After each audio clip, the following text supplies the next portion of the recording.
bahwa KNPI hari ini di periode ini justru menjadi lebih wow dan berwarna. Hanya sebatas ngurusin kepemudaan tentang olahraga ataupun apa gitu, istilahnya yang betul-betul jelas lah. Tentunya ayo mari bareng-bareng sama-sama kita sebagai pelopor pemuda menjadi pemuda yang inspiratif. Saya punya dua tagline, hidup adalah ulin. Yuk, ronda. Ayo kita ronda, menjaga kampung keamanan. Kopi. Belum sampai nah, Wina. Ayo, balik kaliwat ya. Kontrol lingkungan dan jaga lingkungan. Pos Ronda, obrolan masyarakat biasa. Oke. Assalamualaikum warahmatullahi wabarakatuh. Para warga, kali ini kita kedatangan tamu dari pemuda Kecamatan Cabungur. Episode kali ini di Pos Ronda, obrolan masyarakat biasa gitu. Kita akan mendatangkan Kang Sabudin. Tepuk tangan ini. Tepuk tangan. Selamat sore Kang Sabudin. Ya, selamat sore juga. Jadi Kang ini kita akan persiapan ronda Kang. Siap. Hari ini di kampung kita nih. Nah, episode sebelumnya kita membahas tentang Karang Taruna Kang. Ya meskipun skupnya terlalu besar ya dari LBH, dari Kang Nurdin Rohendi. Sebenarnya sih kalau obrolan seputar Pos Ronda kan fleksibel ya, apa aja, ya, obrolan masyarakat dan segala macam. Nah kebetulan kan memang Kang Sabudin ini sebagai sekjen. Wah, ini terlalu berlebihan Bung Didik ini. Menjadi seorang sekretaris jenderal di KNPI DPK Kecamatan Cabur ya. DPK itu Dewan Pengurus Kecamatan. 2 periode. Wah, berlebihan Bung Didik ini. Nah, berbicara KNPI Kang, kalau misalkan kita berbicara KNPI Kepemudaan Nasional kan terlalu, wah itu mah pembahasan, bukan pembahasan Pos Ronda ya? Iya. Harusnya pembahasan betul-betul di meja bundar. Meja bundar. Nah, sebenarnya sih kita lebih ngebahasnya tentang selama ini KNPI Kecamatan Cabungur yang akan rasakan gitu kan, sudah di periode nih. Sebelum-sebelumnya senior-senior kita itu kan memang dari Cabungur ini masih belum terlalu mengetahui apa sih itu KNPI, khususnya di Kecamatan Cabungur. Jadi kalau mengulas tentang KNPI hari ini terutama di wilayah Kecamatan Rancabungur sebetulnya sedang masa kebangkitan. Karena pengurus-pengurus hari ini tadi dengan background dan latar belakang aktivis, bukan hanya aktivis kemahasiswaan, tapi juga ada juga aktivis-aktivis dari kemasyarakatan, dari sosial yang tentunya ini menjadi kolaborasi yang tentunya beda dengan periode sebelumnya. Dan kebetulan saya sudah 2 kali periode di KNPI Kecamatan Rancabungur, tentunya merasakan bahwa KNPI hari ini di periode ini justru menjadi lebih wow dan berwarna. Karena tadi di periode sebelumnya KNPI kita itu hanya diisi oleh orang-orang intelektual yang hanya tadi mungkin secara konseptual, secara pemikiran memang mereka adalah sangat luar biasa. Tapi KNPI hari ini tadi bukan hanya orang-orang intelektual atau konseptual, tapi juga diisi oleh orang-orang yang aktual yang memang mereka terjun di lapangan. Iya. Nah, secara tidak langsung Kang, kalau kita berbicara KNPI ini kan memang kalau dirunut secara lebih atas itu bagian dari apa ya, kalau bahasanya itu dari Kementerian Pemuda dan Olahraga ya? Iya, betul. Artinya kan kalau misalkan dengan Karang Taruna bukan berarti saya membedakan ya. Kalau Karang Taruna kan lebih ke dinas sosial. Lebih ke sosial. Nah, selama ini apa sih tugas fungsi KNPI gitu kan? Secara ya mungkin secara standarisasi aja gitu. Apakah hanya sebatas ngurusin kepemudaan tentang olahraga ataupun apa gitu, istilahnya yang betul-betul jelas lah. Sebetulnya secara fungsi dan tugas mungkin hampir sama dan mirip dengan Karang Taruna, hanya saja tadi fokusnya yang berbeda. Kalau Karang Taruna mereka karena memang di bawah naungan dinas sosial, otomatis secara tidak langsung membantu pemerintahan. Khususnya kalau misalkan paling rendah itu di kecamatan itu ada sampai RT. Mereka membantu pemerintah setempat. Kalau di KNPI ini mereka kebetulan sama sebetulnya, hanya tadi tugasnya atau fungsionalnya menjadi mitra bahasa sekarang itu atau sebagai pengawas tentang kepemudaan dan olahraga. Kepemudaan dan olahraga di skup wilayahnya gitu. Nah, kalau misalkan kita berbicara pemuda hari ini, ya mungkin bukan membandingkan ya Kang. Artinya selama Kang Sabudin ini bergelut di KNPI, di organisasi kepemudaan khususnya di Kecamatan Ranca Bungur, ada ada tahapan nggak atau misalkan tingkatan lah untuk dari segi prestasi atau dari segi pergerakan atau apalah gitu? Dari prestasi, kalau yang saya lihat mungkin ada tingkatan juga. Tadi saya udah katakan di awal bahwa tadi karena diisinya bukan hanya oleh seorang aktivis akademisi saja, akhirnya membuat KNP hari ini berwarna. Otomatis tadi bahkan hari ini mulai dirasakan skupnya oleh wilayah di masyarakat juga, gitu, hadirnya KNPI ini. Nah, harapan ketika Kang Sabudin ini menjadi seorang sekretaris jenderal gitu kan, terhadap kita jangan berbicara hanya KNPI saja nih. Harapan kepada teman-teman muda nih khususnya di wilayah Kecamatan Ranca Bungur, apa sih harapan terbesar teman-teman KNPI di Kecamatan Ranca Bungur khususnya? Oh gitu. Kalau berbicara harapan teman-teman KNPI mungkin luas. Kalau mungkin saya akan lebih mengkerucut harapan saya saja. Harapan saya ini untuk teman-teman di wilayah Kecamatan Ranca Bungur, tentunya ayo mari bareng-bareng sama-sama kita sebagai pelopor pemuda menjadi pemuda yang inspiratif, menjadi pemuda yang teladan, menjadi pemuda yang tentunya bisa merubah tentang tatanan-tatanan di masa yang akan mendatang. Ya, karena memang tagline-nya KNPI Kabupaten Bogor atau DPD, pemuda hari ini adalah pemimpin hari masa kini. Gitu. Jadi sebetulnya sudah sinkronasi juga ya, dengan DPD KNPI Kabupaten Bogor dan harusnya diaplikasikan juga dengan teman-teman di kecamatan juga. Iya, betul. Nah, karena kan kalau saya lihat juga Kang Sabudin ini tidak hanya aktif di KNPI, Kang. Oh gitu, ya betul. Saya lihat dari bajunya aja kan jejak si Udin, gitu. Jejak Udin. Gitu. Jejak Udin, ya. Nah, ini kan bukan satu organisasi atau bukan satu kelompok ya, hanya gitu. Semata saya ngelihat betul-betul pribadi gitu kan. Setiap di mana ada bencana, jejak Udin di sana berada gitu. Oh gitu. Nah, konsep seperti itu kenapa nggak bisa akan ngajak ke teman-teman yang lain atau memang gue belajar dulu atau gimana gitu? Jadi mungkin agak sedikit saya ceritakan nih. Jadi boleh. Kebetulan saya pakai jejak si Udin atau jejak Udin. Nah, ini tapi dulu sebelum kita menjelaskan jejak si Udin ini, kan waktu kemarin ada komunitas Asep Sedunia ya. Asep Sedunia ya yang baru kemarin di Garut. Nah, kalau Udin sendiri ada komunitasnya nggak? Udin Sedunia. Kalau tidak salah ada lagunya kan? Ada kalau tidak salah. Gitu. Cuman kalau saya ini terinspirasi atas nama pribadi saya sendiri. Dikenalnya Udin gitu. Ya. Jadi teman-teman saya ini ada yang beberapa ini memanggil Udin. Wah, kata saya kampungan banget nih Udin. Tapi coba saya kemas agar nama Udin ini tidak terlalu menjadi kampungan gitu. Berarti kalau jejak si Udin ini bukan melulu Udin seluruh Indonesia gitu. Bukan. Hanya pribadi. Hanya untuk pribadi sih. Apa sih yang sekarang dijalani nih dari jejak si Udin, dari mulai KNPI, dari mulai mungkin Kang Sabudin juga sebagai ketua dari OKP apa Kang? Dari Generasi Muda Matul Anwar. Nah, dari Gema ya. Gema. Dari Gema juga ketua atau dari kabupaten apa? Kabupaten Bogor. Ya. Nah, dari ketua juga gitu kan.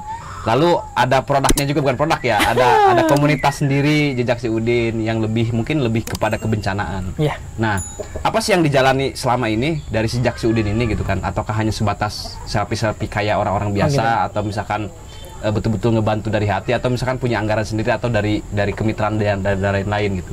Jadi jejak Udin ini tadinya akan saya menjadikan salah satu brand, di mana brand ini saya ini punya harapan ke depannya orang-orang yang nama Udin ini bisa tergabung juga seperti nama Asep. Hanya saja tadi dengan kapasitas yang tentunya kita terasa oleh masyarakat. Contoh kenapa hari ini saya tadi sering terjun di masyarakat, karena masyarakat Kabupaten Bogor ini tentunya dengan wilayah geografis yang sangat luar biasa ya. Betul. Ketika apalagi ada hujan atau segala macam, rentan lah. Jadi saya tadi untuk arahnya ke sana tadi seperti kebencanaan segala. Nah, untuk apapun yang saya lakukan, jadi jejak Udin ini mungkin nama, tapi saya juga punya tagline. Apa jadi tagline-nya itu meraih berkah menuju jannah. Wih, jadi itu dalam banget ya artinya. Dan satu lagi, saya punya 2 tagline. Yeah. Hidup adalah ulin. Hidup adalah ulin, ya, main jadi, ya? Bukan main. Jadi bahwa kita ini hidup di dunia hanya sebagai apa ya? Permainan belaka. Permainan belaka, dan kita tidak selamanya hidup di dunia. Maka tadi hidup adalah ulin. Maka ketika kita hidup di dunia ini, lakukan hal-hal yang baik, hal-hal yang positif, agar nantinya balik terhadap diri kita sendiri. Bukan berarti hidup ini adalah ulin, berarti kita jangan main-main gitu. Artinya istilahnya hanya sebatas main lalu ada jalan untuk kembali pulang. Nah, setelah permainan tersebut, apa yang akan kita bawa ke rumah? Ya. Nah, ini terlalu dalam nih, karena memang segala ketua ini asik. sangat luar biasa gitu. Karena selama ini apa yang betul-betul dijalankan Kang Udin sendiri gitu kan, dari jejak si Udin ini gitu kan? Yeah. Apakah ada kontribusi atau kolaborasi dengan yayasan-yayasan, atau misalkan mungkin dengan kepemerintahan juga gitu, atau dengan dinas sosial dan lain-lain gitu? Kalau untuk dengan yayasan, kemarin kita sempat juga bikin yayasan, Bang, namanya Sadulur Asosiasi Indonesia. Oh gitu. Dimana Sadulur Asosiasi Indonesia ini bergerak, kita membantu orang-orang yang sakit, yang tentunya sakit ini bukan sakit batuk pilek, tapi maaf ya saya sebutkan di sini, seperti anak-anak yang terkena hidrosipalus, yang kepalanya maaf ya ini bukan menyinggung atau segala macam. Tadi kita itu kemarin sempat bergerak di sana, jadi membantu membiayai supaya anak-anak ini bisa sembuh, bahkan dioperasi segala macam. Nah, selain itu juga kemarin juga saya sempat hampir bermitra, dan bahkan saya sempat terjun bareng dengan Yayasan Al-Azhar. Nah, harapannya tersebut selain tadi ingin mengumpulkan nama Udin-Udin di seluruh Indonesia untuk gabung lebih peka terhadap lingkungan di sosial, di masyarakat ya. Karena memang organisasi-organisasi kepedulian di Bogor khususnya itu sangat luar biasa banyak ya. Alhamdulillah banget, ternyata istilahnya kita tidak kekurangan orang yang baik. Alhamdulillah. Gitu. Nah, harapan sendiri nih, tadi kan harapan dari KNPI untuk kepemudaan di Rancabungur, untuk jejak si Udin sendiri, apakah betul-betul hanya ya udahlah yang penting semampunya gua, atau misalkan kedepannya itu ingin membuat seperti apa gitu? Tentu ada harapan, di mana tadi karena sebagai pemimpin itu harus menjadi salah satu ujung tombak yang berpengaruh dan mempengaruhi. Maka tadi Udin ini yang saya ciptakan tadi berharap bahwa sebetulnya bukan hanya nama Udin, harapan saya. Cuma mungkin ketika dengan nama-nama tersebut muncul ke permukaan dan dirangkul, tadi dari 1, 2, 3 orang ini betul-betul punya rasa kepekaan terhadap sosial, yang akhirnya nanti kita punya suatu wadah di mana tadi saya juga ingin melanjutkan seperti kegiatan-kegiatan sosial yang pernah saya lanjutkan. Jadi dulu saya tadi selain yang sakit, saya sering terjun ke bencanaan.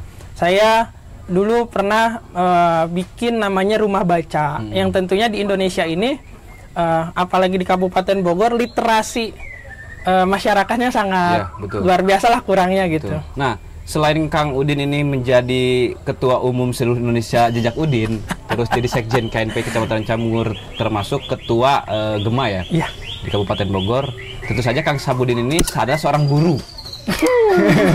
Aduh, jangan dibongkar ini, Bong. Jadi seorang guru. Nah, karena kan memang Kang Sabudin tadi membahas tentang literasi gitu kan, karena ya mungkin merasakan juga ya. Jangankan kita masyarakat biasa, mungkin dari murid-murid sendiri untuk kegemaran membaca itu agak sedikit belum tertarik mungkin ya.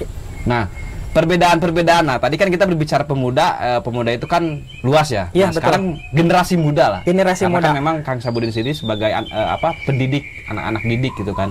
Nah, perbedaan kita waktu dulu sekolah dulu ya gitu, sampai sekarang ini apa yang menjadi perbedaan yang kok ini mah sekarang begini gitu. Kok dulu mah gua begini gitu. Apa Kang? Yang betul-betul sampai saat ini akan tuh nyampe kepikiran lah gitu. Sangat beda. Kang Didik, dulu mungkin dulu zaman tidak begitu canggih ya.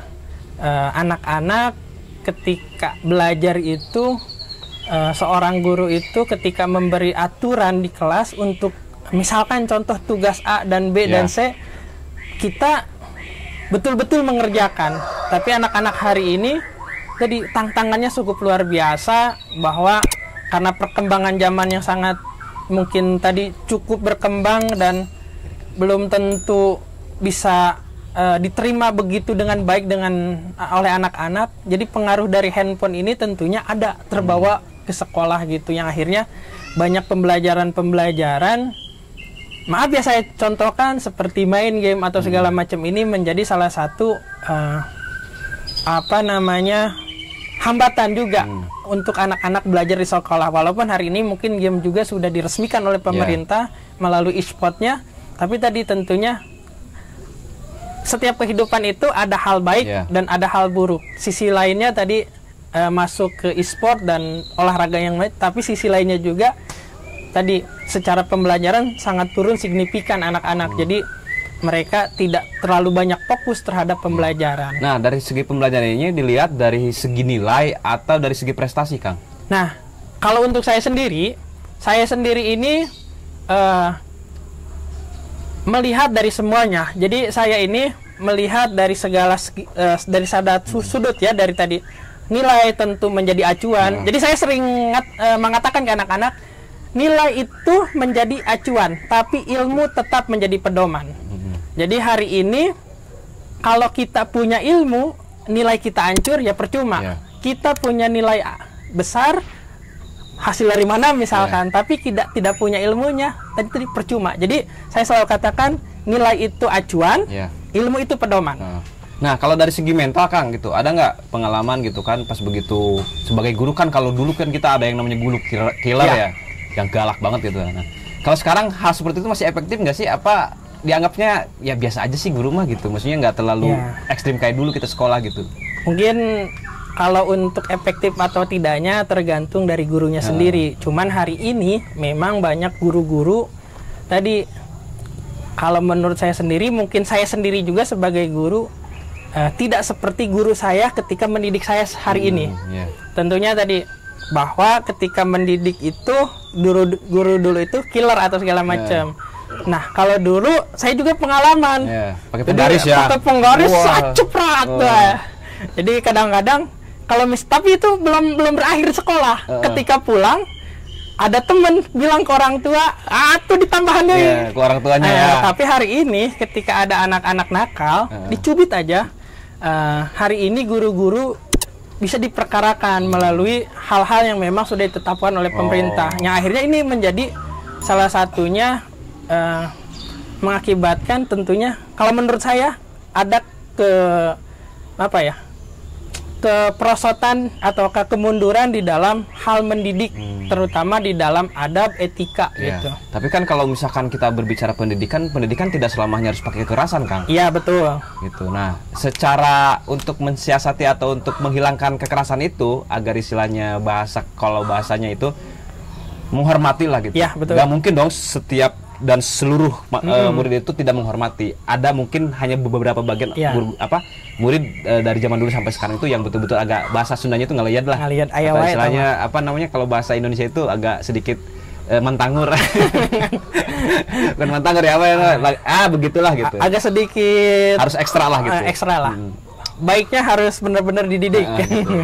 Betul. Nah, itu bagaimana cara untuk ini harusnya treatmentnya seperti ini kan, otomatis setiap anak itu pasti berbeda-beda. Iya, betul. Dan setiap anak itu tidak mungkin disamakan secara tadi di awal tadi mungkin tidak semuanya seperti itu, tapi tadi tentunya ada faktor-faktor juga. Tadi faktor-faktornya mungkin seperti kalau dari tadi sudah saya katakan di awal, ada handphone, terus ada peraturan-peraturan yang menjerat, yang akhirnya penekanan-penekanan di dalam mempelajari atau mengajarkan terhadap anak ini tentunya tadi tidak akan sama seperti dulu. Betul.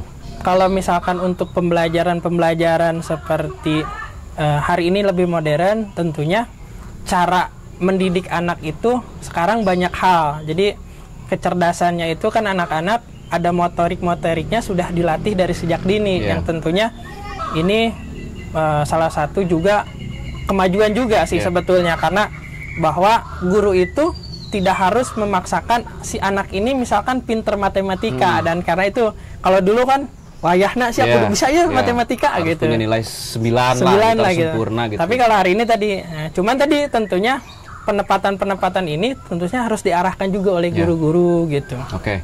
Nah, itulah perbahasan dan perbincangan kita dengan Kang Sabudin atau dengan Kang Udin. Kang Udin. Dari mulai kemajuan kepemudaan Kecamatan Rancabungur sampai dengan ngomongin KNPI, kepemudaan lagi, terus sekolah dan lain-lain.